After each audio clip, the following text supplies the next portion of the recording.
many people are already vegan? And how many people are not yet vegan? All right, I'm here from Vine Sanctuary. Vine stands for Veganism is the Next Evolution. But Vine also stands for Veganism is Not Enough. And so I've been asked to talk to you today about effective animal advocacy. What we can do for animals in addition to going vegan. Although, of course, since we're called Veganism is the Next Evolution, we definitely believe that's a super important thing to do. Vine Sanctuary is an LGBTQ-led farmed animal refuge located in Springfield, Vermont. We work from an eco-feminist understanding of the interconnectedness of oppressions, and so we work for social and environmental justice as well as for animal liberation, and have done for the entire 19 years that we've been in existence. More than 600 animals live at the sanctuary, ranging from a 3,000-pound ox called Scotty to a tiny little parakeet called Sunbeam, with so many people in between. There are cows, goats, sheep, alpacas. Oh, I wish other people were here to remind me. Chickens and pigeons and doves and geese. And I'm always forgetting somebody, but there's also turkeys and parrots, emus, and many others.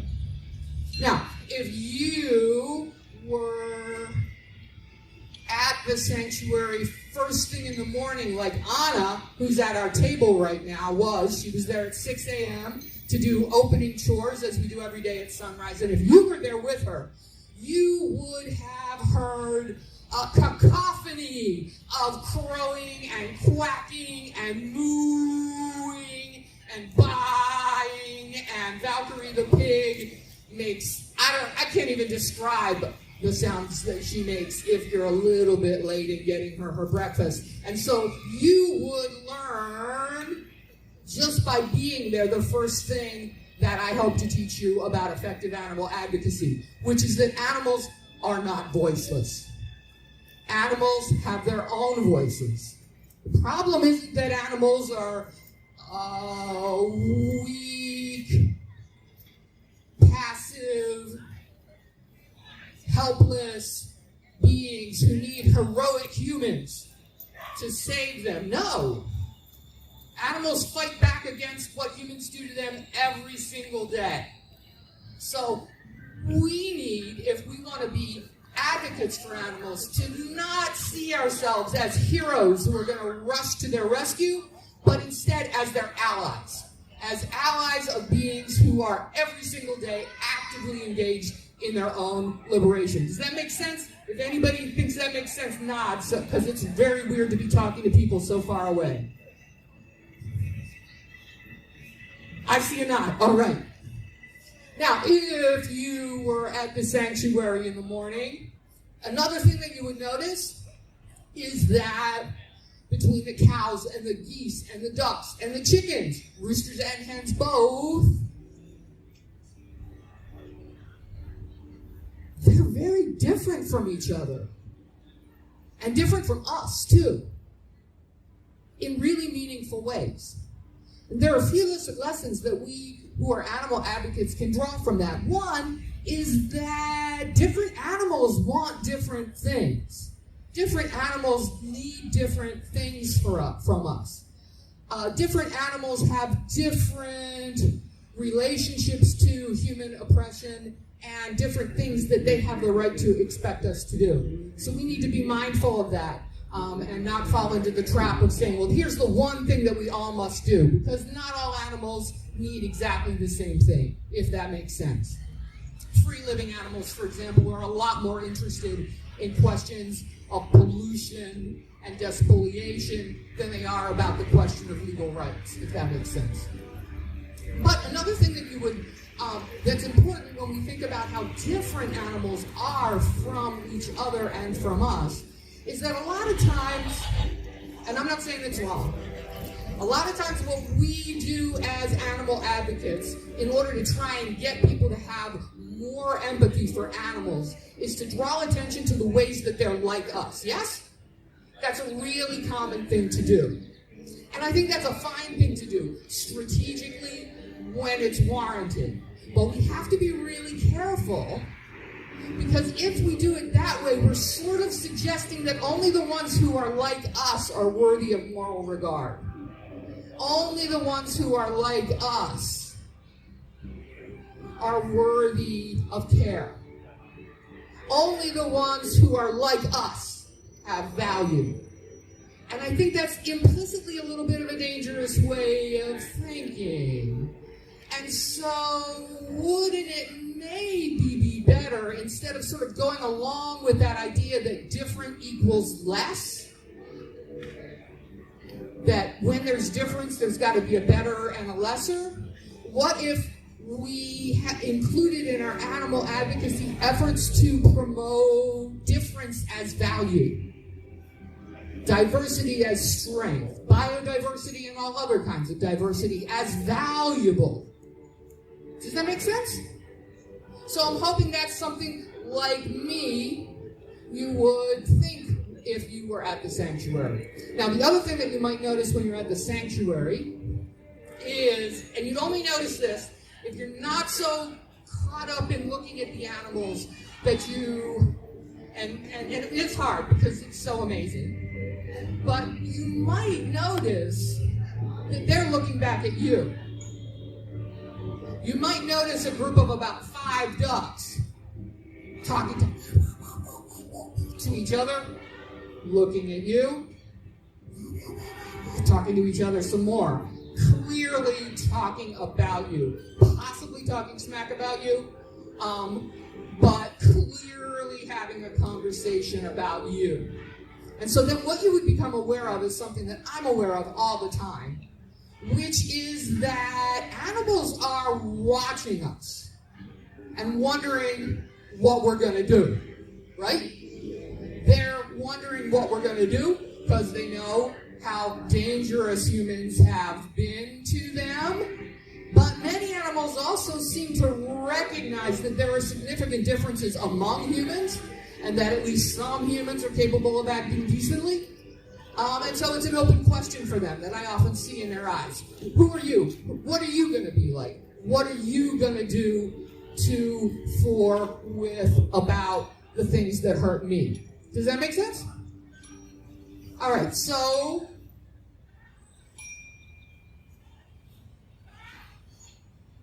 that's why I'm here today, to talk to you and share some of the things that I have learned in a shockingly large number of years of trying to create social change in different ways, so that you can most effectively answer that question. What are you going to do with action that actually makes a difference for animals?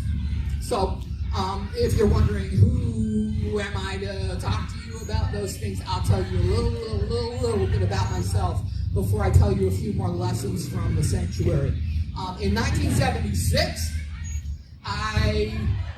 1976 was the year that I quit eating meat and went to my first gay rights rally. That's the year, also the year I turned 15. So, some people might see that as just an accident. Teenagers tend to do those kinds of things, a coincidence. Some people might even see those two things, quitting meat and coming out, though we can't quite call it that because I wasn't ever in. Some people would see those two things as almost opposite of each other, right? Because by coming out, I was like reaching for something that I wanted. And many people see going vegetarian or vegan as forswearing desire, turning your back on something that you want in order to be righteous. Yes? But looking back, I think that those two decisions were exactly the same thing. I think that in both of those instances, what the teenage 1970s bell-bottom wearing me was doing was reaching for what my heart really wanted, despite what the dominant culture told me I should want. The dominant culture told me that I should want a boyfriend, but I knew I didn't want a boyfriend. The dominant culture also told me and had spent my lifetime advertising to me that I should like cheeseburgers, that I should want cheeseburgers. But when I really thought about it, I did not want to kill a cow. And so in both instances, it was reaching for what I really wanted, despite what the dominant culture had tried to tell me. Now, this is important. Because I think most people don't want to kill a cow. I think most people want to have good relationships with other animals. Huh? I think that's behind a lot of the people who will tell you, sometimes vegans want to tear their hair out because they hear people saying how much they love animals, but they're still eating animals, right? But the reason that they're saying how much they love animals, or the reason that they're coming up with all these different excuses why they have to keep eating animals, is because they actually don't want to be a person who causes pain. They don't want to be a person who causes harm to innocent animals. And I think, we'll come back to this at the end, but I think that impulse, that person, that wish to have good, sustainable, kind relation with other animals, I think that lives in most people, and I think that's what we call to. I think that's the task before us, one of the most important tasks before us, to call to that. But the other thing I'm going to tell you is don't believe me or anybody else when we tell you this is the one thing that you should do, or the one approach that you should take. So, 1976 got me started in activism. Woo, and I did lots of different things and lots of different movements, and I ended up by the late 1980s and early 1990s when I was doing a lot of AIDS activism. This was at the height of the AIDS crisis. I ended up having the opportunity to teach a course on the theory and practice of social change activism at the University of Michigan. And then several times in the next 20 or so years, I had the opportunity at different colleges or universities to teach courses on social change. And so what that means is that in addition to sort of a lifetime at this point of my own activism, I worked as a tenant organizer, I worked at a Center for Anti-Racist Education, I worked with feminist organizations, but there were also times in my life where it was literally my job to learn how social change works, to study how social change happens, and then to teach about that. And so what I'm going to be weaving together for you are some of the things that I learned there, as well as some of the things that I learned at the sanctuary. And the most important thing that I learned looking at successful social change movements around the world. And by successful, I mean having created some substantial change, even though, of course, it's never perfect. Substantial change tends to happen when there are a variety of people and organizations approaching the same problem from a variety of angles. Ideally, coordinating rather than competing with one another, right? Ideally, understanding that if I sketch out this position that seems really radical, that's actually going to help rather than hurt the person who's sketching out a more moderate position, because their position is now going to seem a lot more reasonable to the average person by virtue of the radical position that I've just staked out. Does that make sense? We understand that we need people working within the system to create whatever change is possible right now to stop the suffering. while never losing track of the long-term goal. With animal liberation, that means our eye is on that prize of liberation for everybody. At the same time, we understand there's so much suffering going on right now. And so without losing track of that long-term goal and not doing anything against that long-term goal, we need at least some people just trying to stop the suffering right now, huh?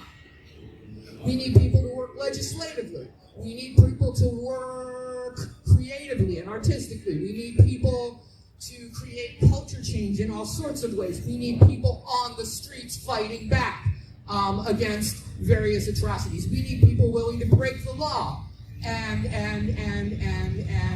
go into that factory farm and bring out whoever you can, videotape the whole thing, show the videotapes to the world, bring the survivors to sanctuaries. We need people to do all of those things and more, right?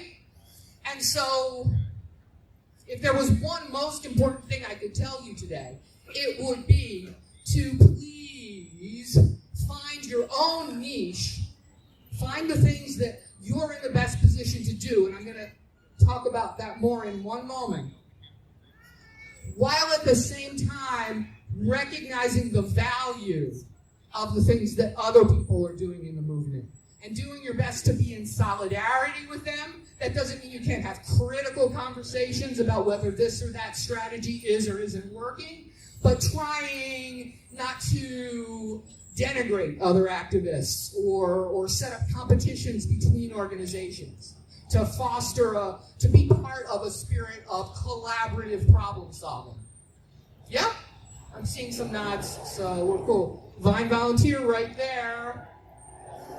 All right, so I said find your own niche.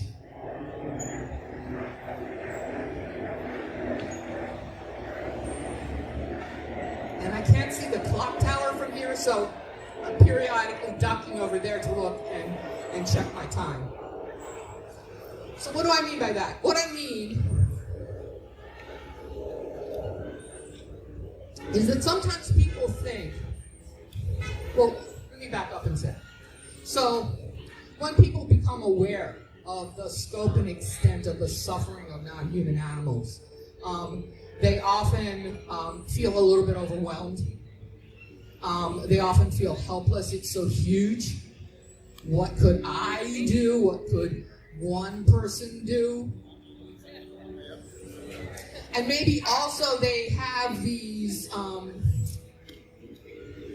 because we live in celebrity culture and star culture, maybe they just have this idea that unless you're like the person you're going to hear next, unless you're like Paul Watson, you can't do anything that's substantial.